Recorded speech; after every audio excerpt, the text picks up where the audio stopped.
All right, so she knows. I mean, let's go ahead and start and she can catch up. Ashley won't be here. She's busy with Dan, but I think I should probably just go ahead and start. That's okay. She'll be here for the council meeting or no? Yes, she said she'll be here at 7:29.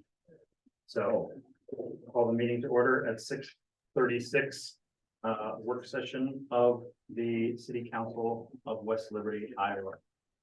I'll turn it over to you, City Manager Geertz, if you want to get us started and introduce Taylor. So currently on Zoom, we have a Taylor Johnson with Bowman and Miller, who's performed our annual audit for fiscal year 2021, 2022.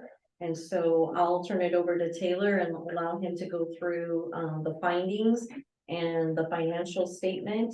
And I would just ask you if you want to make a note of any questions you have during the process. I'll have Taylor direct you as to how he wants those questions to come up during, or if he would prefer to have them after each section. Okay, Taylor. All right, can you hear me and see my screen that I'm sharing? Yes. Yeah. All right, perfect. All right, so I'm gonna kind of go through it in a couple different sections here. The first section is the actual numbers for your audit report, which is actually the smallest amount and the least amount of time. I'll pause for questions after that. And then the next section is the schedule findings. And overall, there's a lot I got to get through tonight. So if there's two sections in the findings, and I'll pause after each section for questions.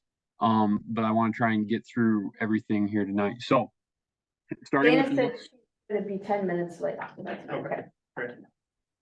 Okay, starting with the numbers here, instead of going through all 62 pages of the audit report, I try and condense it down into a summary for you guys here. So I got the last 4 years here to kind of have comparisons.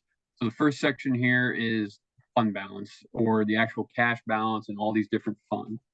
I've kind of highlighted over to the right some of the changes here. So the general fund is sitting at just under 2 million. We've had good steady increases over the last few years in that. You'll see the road use is down from the previous year. That was due, there was some decrease in the road use tax funding from the state. Hey, what page are we on, Taylor? He just has it out. Oh, I didn't know if it was in here. Okay. No, so when we get to the findings, I'll jump to a page number. This is summarizing what's in the audit report, so we don't have to go through all of that there. Okay. The local option sales tax fund, or the loss fund, there was some increase in that money for the year, so we had an increase in that fund balance. The debt service, we still have this excessive fund balance that I'll touch on in a minute. The capital projects fund is down quite a bit, mainly due to the City Hall capital project. And then you'll see the sewer fund had an increase from the previous year, which there was an increase in user charges. Some other big changes here, the FEMA fund, you had the ARPA funds that were receipted into there that at the end of FY22, we're still sitting in that fund. And then the library trust fund, there were some transfers out to general fund during the year that decreased that fund balance. Park and Rec fund, I'll touch on it more here in a bit. You'll see that's at a deficit balance. But overall, I wanted to point out, you can look over your total fund balance or your cash basis position. We've had steady increases over the last 4 years. So like from a number standpoint, I think you guys are trending the right way, and you're building up, you're in good financial state from that standpoint. Moving on down to now the revenue side of things. Okay. So road use, again, we talked about the decrease in the funds from the state during FY22. And the local option sales tax, more economic growth within the city is contributing to more local option sales tax revenue. The tax increment financing fund, or the TIF fund, there's you have a lot of those new economic development projects that started coming online in FY22, so the revenue from that increased. Water had a big decrease in revenue, but you'll see it's more in line with the first 2 years on this than the last year. And that's because there was a bond refunding in the prior year in FY21 that we didn't have in FY22. And then the sewer, on the flip side of that, there was a bond refunding in the sewer fund in FY22 that there wasn't in FY 21. Again, the FEMA fund, there was the ARPA money that was received in. So overall, your total revenue for the year, just under 15.8 million. And that's been increasing as well over the past, if you compare it to the previous 3 years from there. All right. Now going down to expenses. One thing I'll note, we do the expenses by function and not by fund because that's how you budget. So in the public safety function, you'll see the expenses were up quite a bit, and that's because in FY 22 there was a purchase of air packs for fire EMS, so some equipment purchases there that you didn't have in the previous year. Public Works, there was the purchase of the 2022 Freightliner that wasn't in FY 21, and then Culture and Recreation, there was purchase of a trailer and some concrete work in the previous year that you didn't have this year. Community economic development increase, there's more of those TIF payments for rebates and grants as more of those projects start coming online. And again, as I touched on the capital projects, the City Hall remodel was a big one in FY 22 for the increase. Water, there was a bond refunding in the prior year that we didn't have in FY 22. And on the flip side for sewer, there was a sewer bond refunding in FY 22 that there wasn't in FY 21. So one thing I wanted to note here, well, your total expenses were just over 15.5 million, but your change in fund balance, this is like your net income on a cash basis for the year.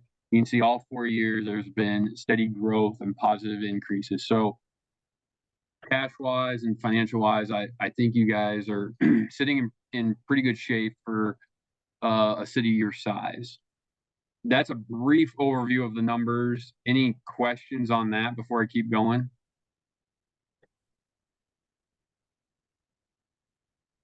Can I ask you a question? Yep. Okay, so under the change in fund balance, I just want to clarify. I can't, are those amounts, is that 1,094? I can't see very well, but. Can you zoom that in a little more, Brittany? Oh. Oh, okay. $1,094,000. Oh, I got you, sorry. Yeah, Taylor, if you could, thank you. Okay, so that changes. Okay, yeah, all right, so, yeah, okay, that is quite a bit, although it looks like the growth, it will still have growth, but it looks like the change is a little less. Is that correct? Hasn't grown as much. Right. Didn't grow as much in this period as the previous period. Yep. But I'd like to point out too, and let me see if I can get back to it here. So really, I'd spend less, if in my opinion, I'd spend less time looking at the net income and looking more at the, can you see this? Okay, the total fund balance. So this is like your cash position. Okay. And so to put this in perspective, you've went in 2019 from 11.7 million to almost 14.4 million in 4 years. Okay. 14 million for a city your size is, I would say, a strong financial position. There's a little screen in that. What does that mean? That little carbonite screen? Oh, that's Oh. us. Okay. Okay. Gotcha. So it's an increase, but it's not as much of an increase as in the previous years. You didn't increase as much from FY 21 to FY 22 as you did from, say, FY 19 to FY 20. That is correct. But you've had steady increases all year and all 4 years, and I would say that's a very good thing because honestly, a lot of times smaller cities can fluctuate heavily from year to year just with capital projects and whatnot. And so that's what I'm saying is I think you guys, from a number standpoint, are in good shape. Okay. Good to hear. All right. Thank you. Okay, so now I'll go to the comments. So if you have your audit report there, I'm going to jump to page 49.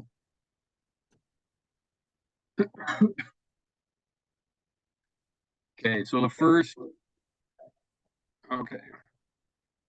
Can everyone see that okay? And you should have it in front of you too, so, Yeah, I can see it in front of me better than I can see it on the okay. screen. All right, so this first comment, this will sound like a broken record from last year, but segregation of duties, you're gonna see this comment in almost every single small town audit report. It's just the fact of the matter is you have many, there's only a few people that in an office and they have to wear many different hats. And it's just kind of the nature of the beast of small city audits. And so this is pretty much verbatim from last year, that, there's just people wearing many different hats. And so I just use this as my yearly reminder to the council, have good oversight of, of what you're looking, ask questions about the reports that you're given, and that ultimately the buck stops with the council. So going on here to the next page, page 50, I believe. Comment 2 for internal control is bank reconciliation. Okay. So currently the bank statements are not being reconciled, and this is mostly a repeat of last year too. The monthly bank statements are not being reconciled to the city's monthly financial reports. And there was also an adjusting entry each month to force the activity that ran through the bank to balance, to get the city system to balance to what ran through the bank. Instead of posting each transaction that ran through the bank statement. Then there's also the process of the bank reconciliations not being reviewed and approved by a independent person, and allowing these variances to be investigated and resolved in a timely manner. However, when we got into this, we notified you guys and Lee and Shari, and then the bank reconciliations were subsequently re-reconciled after year end, all 12 months. So I discussed this at the exit conference.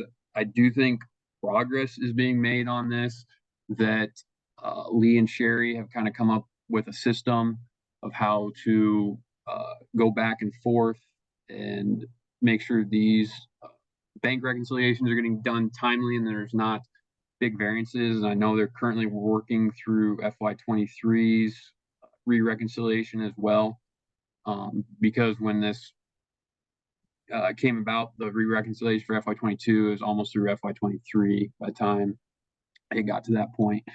So I do believe they're currently working through that, and they're working on putting a system in place to help alleviate some of these issues. And some of it had to do with utility billing that I know they've been working on, trying to make sure all that's coded properly into the system and whatnot. So this is an ongoing thing, but I do believe there is headway being made on that situation. Going to the next page here, financial reporting. Okay, so there's 6 different items that are kind of lumped into this, things that we noted during the audit. There's an economic development payment of $3,700 that was posted to a revenue account instead of an expense account. There was almost 2,900 of liquor license permits from the state of Iowa that were either posted to miscellaneous expense or were unable to be located in the general ledger. Sales tax revenue in the amount of over 133,000 were posted to a liability account and not revenue accounts. But entries were, when they're redone, were subsequently made to correct this. Revenue expenditures were overstated by almost 353,000 due to the city showing utility bills to itself as income and also as an expense. And then 3,300 of interest income was not posted correctly to the general ledger, and over 6,100 of bond interest and fees were posted to the wrong fund. So other than number 4, entries were subsequently made to correct these items. And I can speak specifically to the sales tax revenue issue, as well as the overstating of revenue expenditures. I believe Shari has been working with Encode to get the system set up. So from the sales tax standpoint, this goes back to before, when you guys were on a full accrual basis instead of a cash basis like you are now. And the system has just never been adjusted since then to show the sales tax as income rather than as a liability, as would be called to do under an accrual method instead of a cash method. I do believe Shari is working on that. And then the revenue and expenditures, basically the city is showing income for what it used for utilities, but it's also showing it as an expense. Well, you don't really need to bill yourself for what you use, because you are the city. So entries are subsequently made for this, except for number 4, and I do believe the bigger ones are on the right track to getting corrected. Okay, going on to the next page, page 52, utility billing. Couple different things here. So we identified an underbilling of electric power charges to city customers for almost 50,000 from February of 2022 through May of 2022. Those were subsequently corrected after the fact and billed out. Also, utility billing reconciliations are being done, but material differences are not being investigated and resolved in a timely manner. Okay, so what that means is a utility billing reconciliation. It's kind of like a bank rec for your utility billing system. So you're tracking, okay, at the end of the month, what do people owe you? And then during the month, what did you bill out? What payments did you collect? Okay, then what does the system say you're owed at the end of the month? Does that make sense with what shows up on the utility billing reconciliation? Is the system working?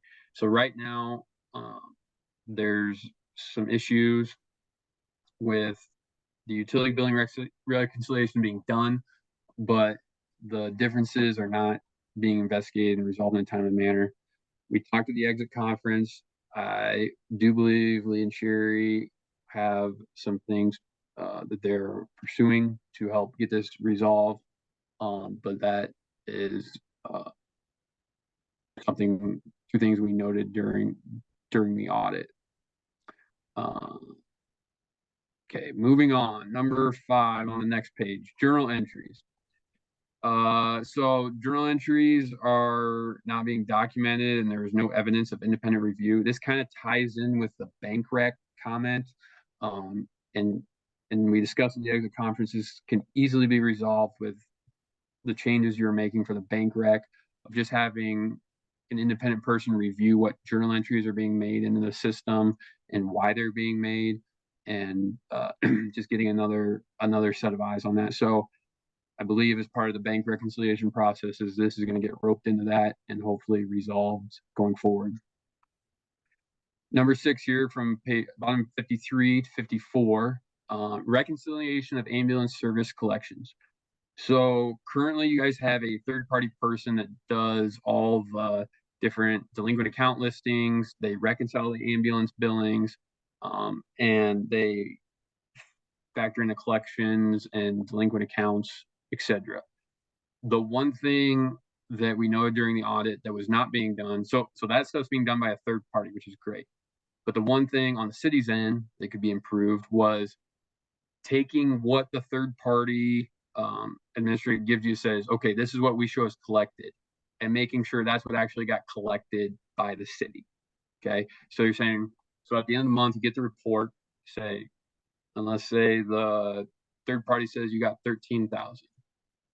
Well, let's say the city's only showing 12,500 of paid.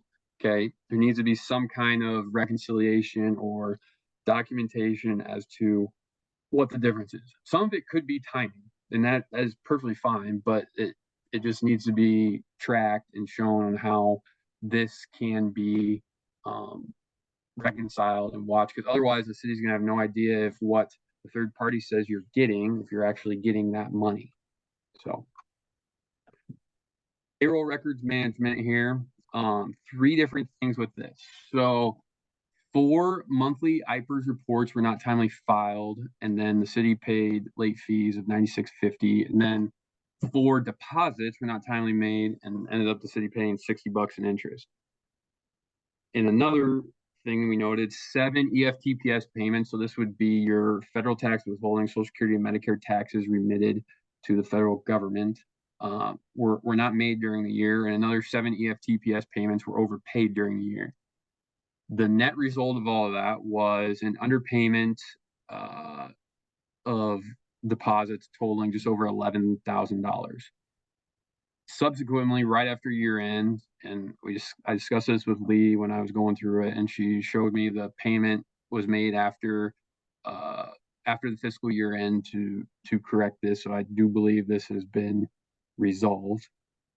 But there was a payment made after year end. And then one employee was reimbursed for moving expenses. However, the reimbursement was not in their gross pay, included on their W-2. So as a result, the reimbursement was not subject to the proper tax withholdings that it should have been. I do believe number 3 here, this is more of an IRS code issue than anything, and this changed a couple years ago. This is not the first time in the city I've had this, since it changed back at the beginning of 2018, I believe. And obviously paying for moving expenses is not in the everyday normal course of business. So this is more noted for going forward. The EFTPS payments resolved, and then the IPERS payments, they were made, they were just not timely, and the reports were not done timely. So just making sure those reports are done timely is a good internal control to check on. Number 8 here on the next page, disaster recovery plan. This is a repeat of last year. You guys don't have a disaster recovery plan.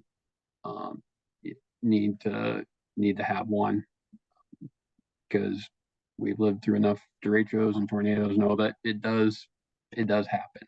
So disbursements, number 9 here. So supporting documentation for 2 of the 34 transactions tested didn't have any receipts to support the purchase, and 1 of the 34 transactions included paying sales tax on the purchase.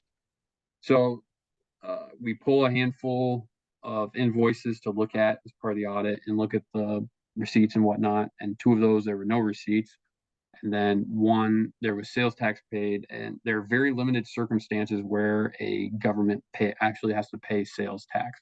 So just for going forward, sales tax, generally speaking, shouldn't have to pay sales tax on most things. Make sure you're getting your tax exempt certificates to the different places where you purchase things so that they're not charging you sales tax. And then also just making sure there's receipts with all the purchases. So, okay, I believe this is the last internal control one. Yep. So transfers at bottom page 56 and page 57. So there was 1 transfer in for $75,400 that was supposed to do an expense account and not a transfer in account. And then 1 transfer in was made for $30 more than the approved amount. And then there was also 2 transfers that were approved by city council but never made in the city's general ledger system.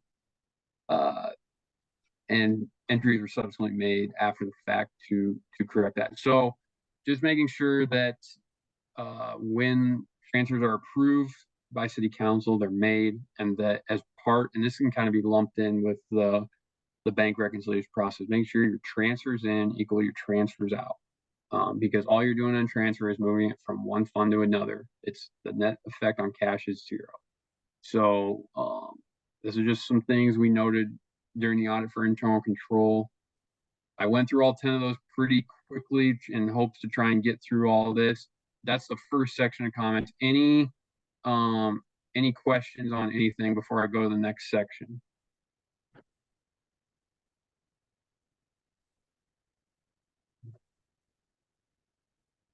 Not at this time, Taylor. Okay. All right. So now I'll go to the next section, which is statutory comments, which has more to do with the Code of Iowa that we test. So the first one here is certified budget. So you amended the budget twice during the fiscal year, but disbursements were exceeded for the capital projects function during the year, and the amounts budgeted for interfund transfers were also exceeded. I can tell you this is a tough one. I would say most city audits probably have something in here where they've exceeded their budget or whatnot. it's just a good reminder to be looking at those budget reports and watching what's going on in each function, just making sure you're not going over before you do it. Now, again, this is pretty common, but something we did note in the audit. Okay, next question or next comment. Questionable disbursements. Okay, so as part of our disbursements, one thing we pulled was this disbursement to JB's Grub and Pub. There were 30 lunch meals bought. I can tell you as a general rule that I can't even think off the top of my head for a exception other than if you're traveling and you get a per diem or something like that. That general rule is meals for with taxpayer dollars are generally not okay, because the thinking is that they're gonna have to eat whether they're working for the city or not. So we saw this, pulled it, there was 30 lunch meals bought. Just something to note that meals are generally not okay for taxpayer dollars. Travel expenses, nothing noted there. Business transactions, there was 2 of them. One paid to Cardinal Signs and Graphics, and the other to Jose Zacharias for an economic development grant. This is actually, since it's less than 6,000 for both of them, we just have to note it, but it's not a comment that you have to respond to. So we're good there. Restricted donor activity. Okay, so this is going to sound like a broken record from last year. Restricted donor activity is city officials and employees can't be taking any free gifts, and it's got to be less than $3 if you do take it. So if potential vendors say want to come in and take a city council member out for lunch or something, and basically they're trying not to have employees or city council members be skewed by getting free stuff from potential donors. So nothing was noted in that for the audit, but I use this as my yearly reminder to watch those things. And if you do take something, that has to be less than $3. So bond coverage, all good. City council minutes, all good, which usually they're in most of the audits, there's some there for council minutes, but they were all good this year.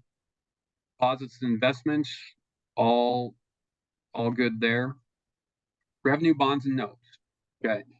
So your electric revenue bond that you have requires you to produce net revenues of at least 125% of the principal and interest due during the fiscal year.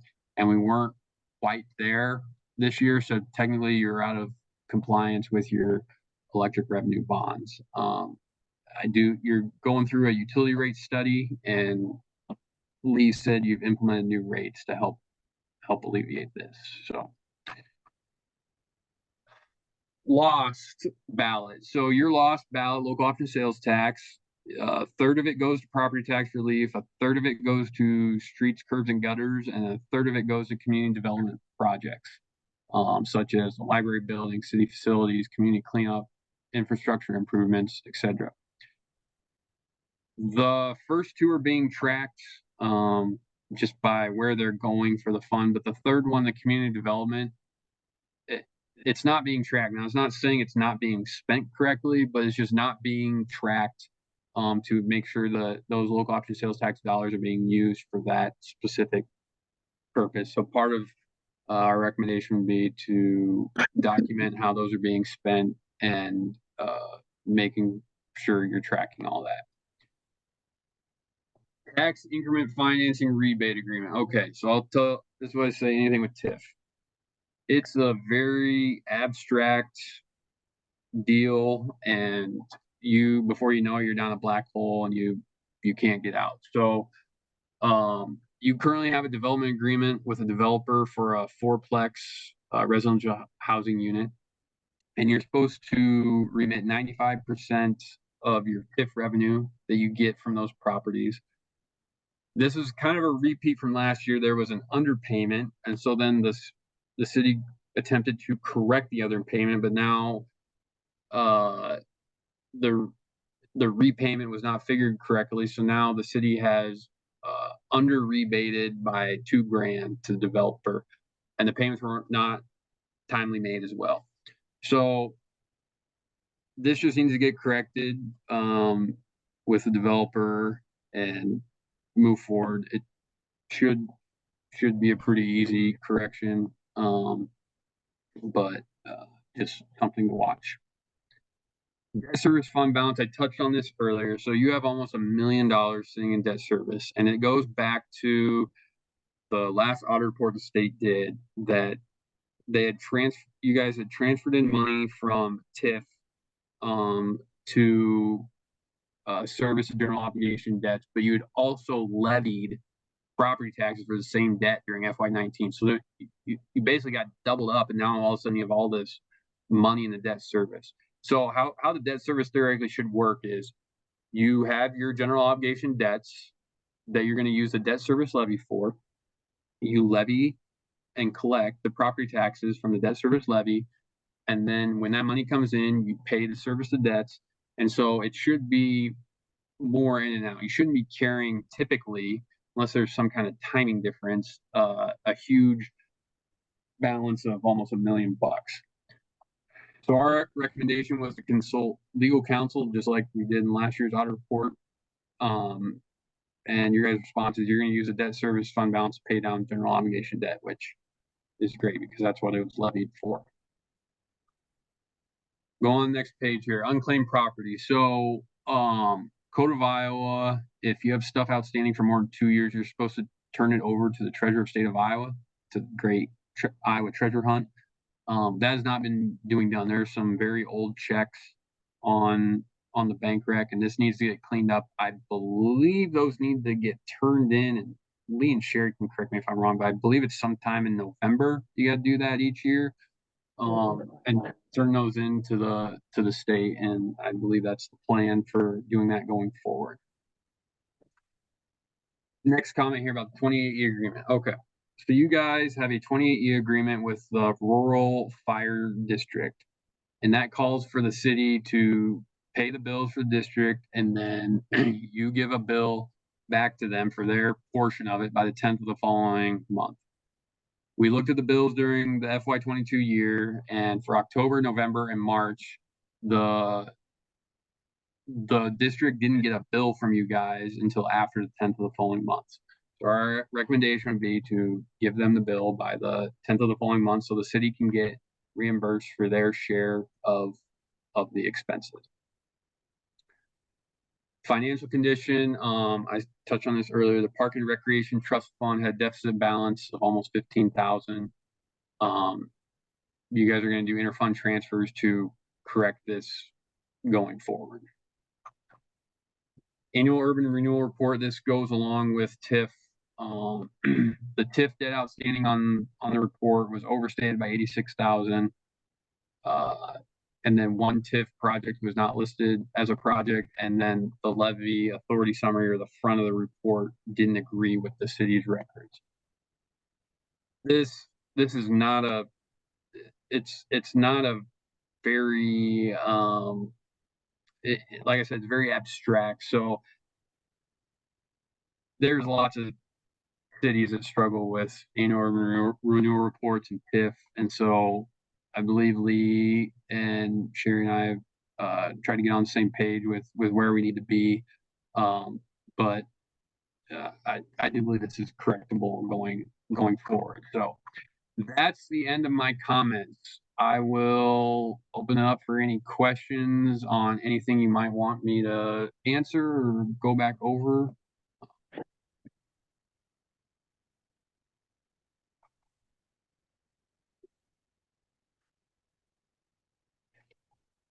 Council, have any questions?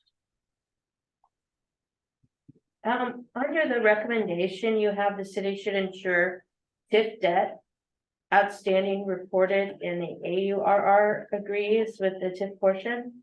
Can you kind of go over that again? Yeah. Under that recommendation? Yeah. So on the report, basically what's going on the report didn't match what the actual obligations actually were for the city. So this would be like the development agreements that you have or the TIF portion of any GO debt. It's just the numbers on the report didn't match what the numbers actually were when we did our testing. So they just need to match up, and when Lee gets to doing that report here, we can touch base if there's questions for this year's report on getting those to match up. Best way I can explain it is, well, it's hard to explain, other than that when you're with not having a lot of experience working with, adding on new developments and general obligations, it gets confusing because you certify for the upcoming, but yet when you're working through your report, you're working on the previous. And sometimes it becomes a complicated animal because you also have to like upload any new development agreements. So it's just a matter of additional training, and like Taylor said, is working through those things. And Shari and I talked about that. I mean, it's just one of those things you just have to take step by step. And when you reach out to ask for assistance, it's really because nobody has the same type of TIF, maybe similar, but nothing identical. So it becomes, even just simply picking up the phone and calling another clerk or even calling the county, sometimes it's difficult to find that. So working with Taylor to help us understand what we have and then how to correct those, and then training. But even then, would you agree, Taylor? I mean, it's training and just keep trying to work at it to get it right. It is, and I always also say that anyone that claims to be an expert in TIF is a liar. So yeah. It's refreshing to hear you say that, because it certainly is confusing. Yep. Any other questions, council? So under our debt service for the use, I think it is the electrical utility. The fund account, we had almost $1 million, is that right? No, the debt is just that, it's levied tax dollars to pay for. Yeah, so the debt service fund balance, that's your cash balance in your debt service fund. And that debt service fund is used to service general obligation debt. So that's different from revenue debt. So like your electric bonds, your water bonds, your sewer bonds, those are revenue bonds that are paid out of user charges, people that use electricity, water, sewer, etc. Okay. General obligation debts are paid with property tax dollars, and that's where that debt service levy from property taxes goes into the debt service fund. So you should theoretically levy what you need for the next year, you collect it, and then you turn around and pay it. So there shouldn't really ever typically be a huge balance in the debt service fund. But the reason this happened is because way back in FY19, you were using TIF dollars to service the debt, but then you also levied for the whole thing, so it got doubled up. What's the balance today in that account? It's I mean, still- roughly. Nine- It's still the same. $956,000. Yep, and I have, so I have a meeting on September 12th with, John Danos and our financial advisor. And so we're gonna go through that balance, because if you remember when we were talking about, our debt service levy with Nathan Summers, we talked about maintaining a 2.25, with levying, our entire debt levy. And part of doing that was being able to take this and pay down one of our general obligations. However, with the new legislation change, that's why I'm meeting with John Danos and Nate Summers, is to have another discussion, because it appears that, again, I'm just speaking from what we briefly spoke on with the new legislation, that we may not want to, we gotta look through that, because Okay, With so you're the working on it, in 10 other words, yeah. still So- current, Yeah. current, balance is the same, But but we should be, you're yeah, looking at. yeah. All right. Good. Any other questions by council? Any comments that you want to make? Sherry or Lee? I'll let Shari make first. I have been working on a lot of the items that Taylor has discussed. One of the big ones, Taylor, I don't know if you got my message or not about verbal from BHMG wanting to speak to you about the city utility portion. Yeah, Cause our engineers are giving us one recommendation and then there's another recommendation from the audit and I need to bring both of you together so I can get that one corrected. okay, So, and then the checks that he's talking about, I have had Emily reverse all those and now I just have to get them issued to issue the check to the, what's it called, Iowa Treasurer? Yeah. Hunt. the great Iowa treasure hunt, yeah. So Emily has taken Check care her of that portion and then I will get the check for that before November. Sales tax is completed. I already worked with Encode and got sales tax corrected as well. Yeah. So a lot of those items, but again, you won't see those until even after that. The 'cause next audit is, it will actually be We're like in this your, next audit right now. well, because this is fiscal year ending last summer. Yeah. Now, next we'll see the fiscal year ending this Yeah. summer. so you're gonna And be then- looking to audit out before you'll see that information changing. But I have gone through and updated a lot of those items that I could take care of. And then, Well- in my part being, I mean, council has taken progress in resolving this because. The staffing plan that we are now under, is that big step in Yeah. order to reduce that workload to Yeah. allow some segregation. And we both know that we've got work to do, but. We're making headway with that, so. So you are focusing now on fiscal year 22-23 mhm. and getting that knocked out. I know that still some transition between roles and everything, but definitely, I know, I think the council mentioned it even Mhm. when we were talking about transition, just to, try to make sure to shift as much of that to the clerk role as possible. Yep, and so just a follow-up on that, I mean, the only thing that I'm still covering is the work that I did in fiscal year 22-23. And Shari's leading now from the new fiscal year. From 23. Yeah. Yeah. Taylor, do you have anything else for us? Nope, Okay, any further questions for Taylor? Appreciate your time and we're pretty excited, I think, to have all this wrapped up for at least this fiscal year. yeah, me too, so, Thanks again. thanks, guys. Bye. Thank you, Taylor. All right, I didn't mean to I feel like I cut you off, Lee. Did No, you have no, anything else you no, wanted to you say? didn't. All right, No, I just making a comment to that is that, the resolution to a lot of these issues is, I don't know, council. And I want you to know that you've responded and you've taken accountability because you've heard our workload. Yeah. And that's the first step into resolving Yeah. these things. right. Because that's what happened when you have a heavy workload, something's gonna fall through the cracks. You can't do it all.